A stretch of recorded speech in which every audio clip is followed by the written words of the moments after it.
Hey guys, Pete and Roxy. In this video, we're going to be talking to you all about dimensions, level of consciousness, and what to expect in 3D, 4D, and 5D.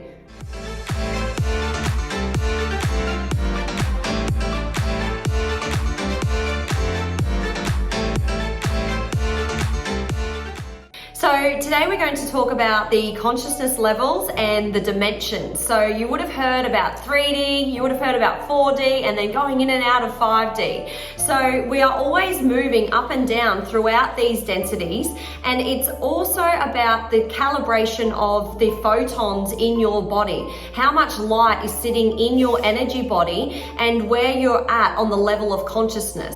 So David Hawkins did an amazing piece of work where he used muscle testing and he calibrated a scale of consciousness that people could use as a gauge. First of all, to work out truth on any subject, asking any universal truth, muscle testing it, being able to get a reading as to whether it is true or false. And then when this was applied to consciousness, it really started becoming interesting, because what they came up with and through his beautiful work was this amazing scale of consciousness that we can apply to humanity to work out where humanity is at present on this scale of consciousness. And there was this very, very important moment in the evolution of consciousness for human beings when humanity clicked over the 200 level on that scale of consciousness. So as a group, as a collective, when humanity reached that level of 200, it actually was a sign that humanity was just slightly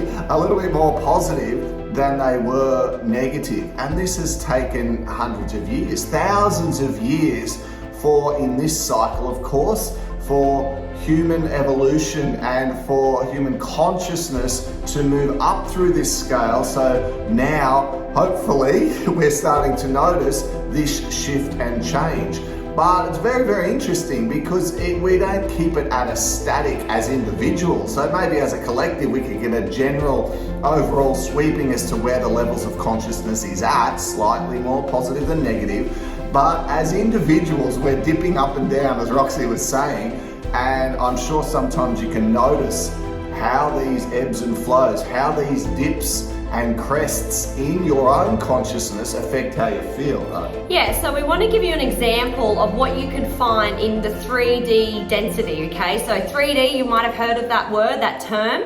That is a low calibration between 29 and about 200. And that's where the consciousness is sitting in a vibration of a negative polarized emotion, okay? So fear, worry, judgment, all of these lower frequency emotions you could notice within yourself or within other people. So you might have heard of the matrix system. This is very much 3D, the 3D matrix. That's where the collective consciousness is sitting in this fear state. And you might have recognized this over the last couple of years with keeping the vibration of the planet low, with all of the agendas that are rolling out on your TV screens, on the mainstream media, all of those types of things. So you can see why the agendas are being placed to keep everyone in a low frequency because of the 3D consciousness, okay? So when we talk about this term, the war on consciousness, when we talk about the Great Awakening,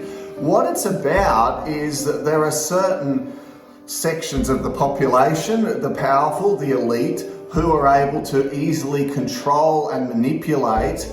And of course, once they're done with all the money they can possibly have, the next thing they want to move into is the power. This is really what gets them really, excited. This is what they all thrive on. It feeds their ego. Yeah. So that power is what they then want, and they can control the masses through their various tools. And fear is the huge one, and they use the mainstream media to keep people constantly in a state of fear.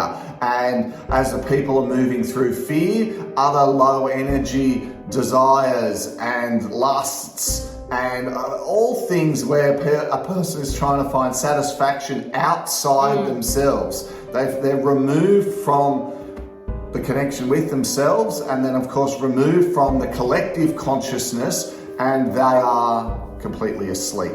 They are really not aware that, of course, they're a spirit living in a physical vessel, physical body, just having thoughts and creating that world around them. That it's this small little idea of the finite self, feeling like they are individual consciousnesses rather than one big collective. So as the overall collection of the planet, the group consciousness of the planet goes up, we are all, like that saying, the rising tide lifts all of the boats.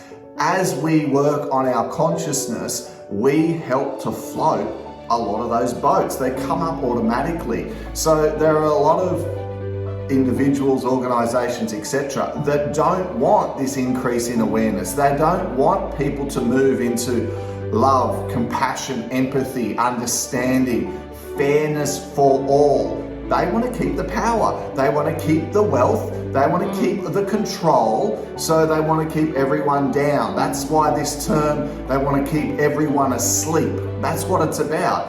And even so recently, being in social situations, you can see, and I'm sure you've had this before, where you're just observing, but you can see how some people are living in fear. They're living in control, or they're living in this whole idea of, if I get that car, then I'll be happy. If I get that bigger house, then I'll be happy. Or if I can do this with my business, or if I can do that with my career, then I'll be happy. And they're constantly striving to achieve something outside themselves rather than doing the inner work. And by doing the inner work and getting the relationship with the self right, you clear the density so you don't go to fear within yourself. You find yourself a lot less judgy.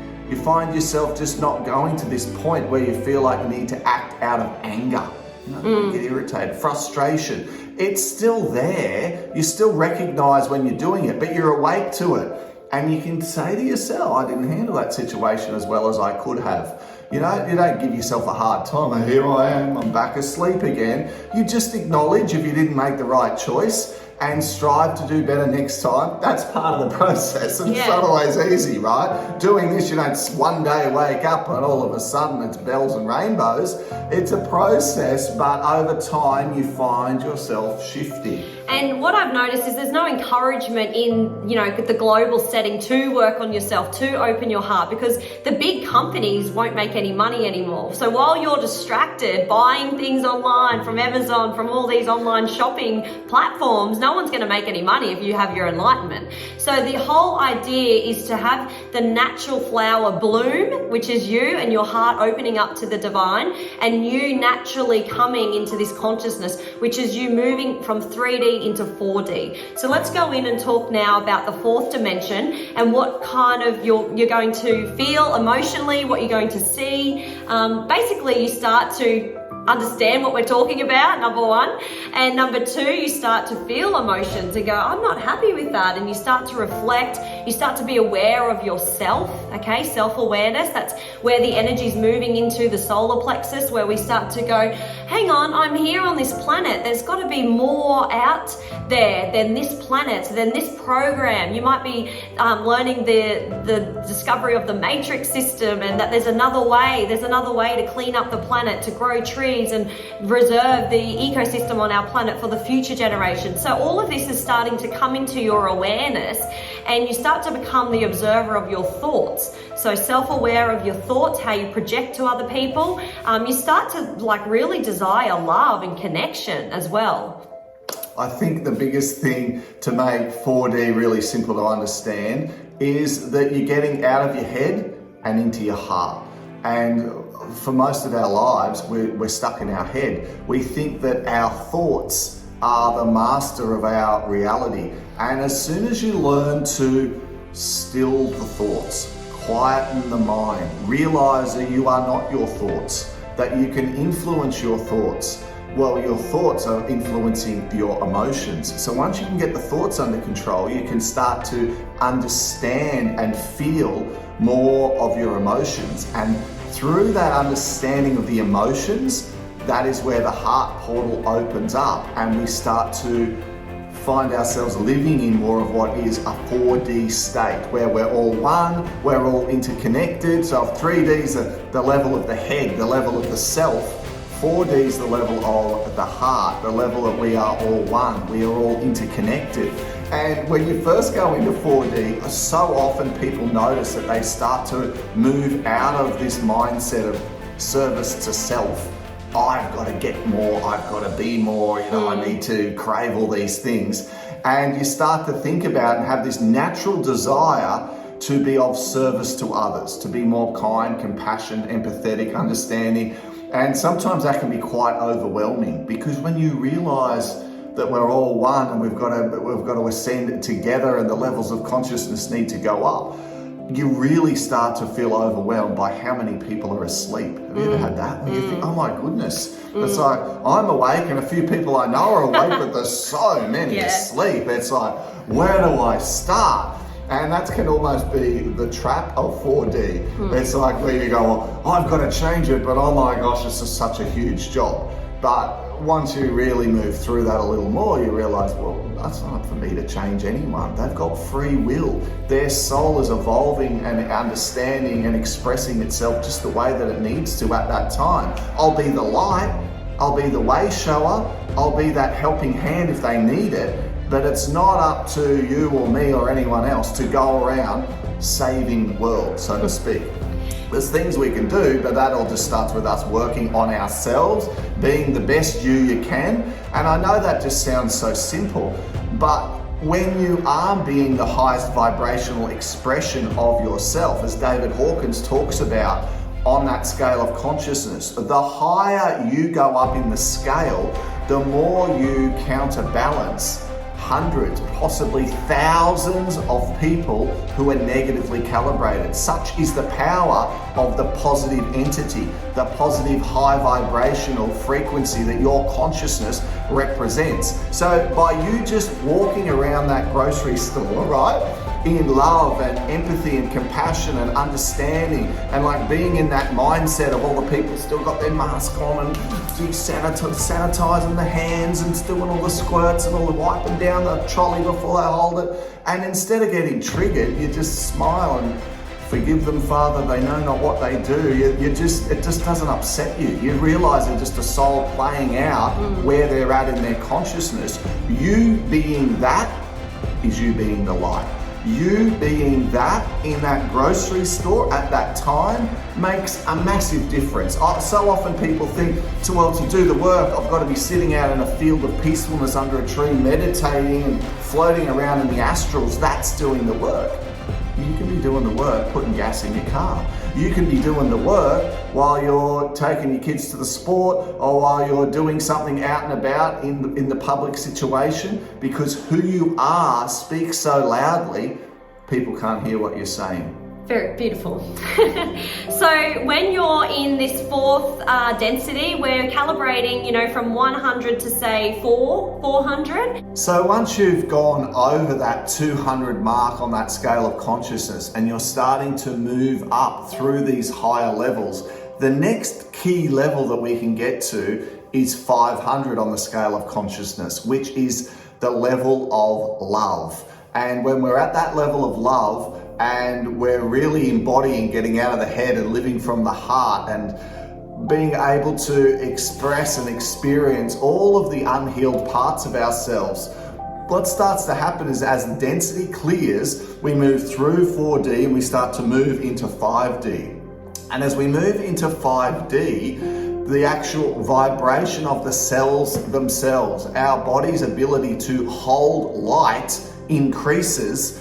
And this is that term, you start to move towards your light body. You start to ascend. It's not that you necessarily go up somewhere, but it is a change in the vibration so that you're not so low, deep and dense, and you move into that light body. And by that nature, you start to then express love, compassion, empathy, understanding, forgiveness, just being joy. And you're at peace, and things just flow. And so many of the masters that you see walking around the planet who have reached enlightenment, and you think of the Buddha or Confucius and some of the Western masters, they're in that peace. They are living examples of those higher levels of vibration, this higher calibration. They have reached and gone over, I would suggest, the level of 500, and they're moving up towards the level of 1,000, which is enlightenment. But for most of us on the planet, our goal in this lifetime is to get to 500. If we can get to that level of calibration and we move over that, then according to Ra in the Law of One, we then are going to move into the next stage of our consciousness, our development, our evolution. Yeah, which is a beautiful state, like that 500 calibration. We don't live there, we're not there yet, but we're tapping in and out of it, and we experience that feeling. Like we had a family barbecue on the weekend, it was beautiful. We're all tapping into that bliss state, that joy, the happiness. There's almost no chaos in our family or judgments or projections anymore. We're all vibrating in this beautiful fourth density and tapping in and out of 5D. So it's really, really beautiful, and we hope you guys are all enjoying those little peaks of that higher frequency as well. It's going to be an amazing life this lifetime, and we're looking forward to seeing you shining in your light bodies. If you have any questions about this conversation and the densities, please feel free to reach out to either Pete or myself, and we hope you have a beautiful week, guys. Bye.